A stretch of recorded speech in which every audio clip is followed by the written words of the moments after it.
Danila Dilba, how are you? Good, how you going? Barriers of entry are a big one for Aboriginal people in primary healthcare, not knowing where they can go and where it's okay to go. Majority of Aboriginal people would probably just stop coming to health services all around if they didn't have these Indigenous-based health services. For a lot of Aboriginal people will just utilise the hospital, and then for a lot of Aboriginal people the hospital becomes this place of somewhere they don't want to go.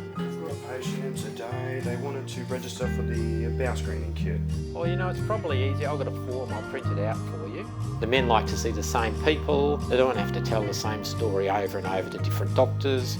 You know, sometimes it takes time to trust a doctor. So once they get to trust a doctor, then it makes it much easier. You know, we've got a lot of blokes here for well over a decade come every 3 months for their health care, just for a checkup. If we can change that attitude, create a safe space for people, it's a world changer, you know, and it takes the burden off of places like the hospital, and it creates this trust, you know, generational trust. You know, if people start bringing their children into clinics, and they start bringing the elderly into clinics, and then, you know, and then that generational just ticks on and ticks on. We're really underfunded to provide an adequate service for the people, and we saw that during COVID. We see that now. We've got a syphilis outbreak in the homeless community. We barely have any resources to respond to that.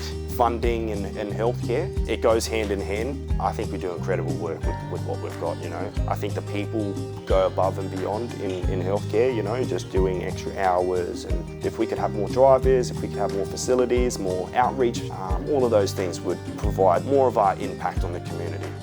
People's past traumas and difficulties, they carry them with them for the whole of their lives. But I think I'm still optimistic. You know, generational trauma is going to take generational time, but it's the good fight. I think Danila Dilba is an integral part of Darwin. I don't think you can really talk about Darwin health care without talking about Danila Dilba. So.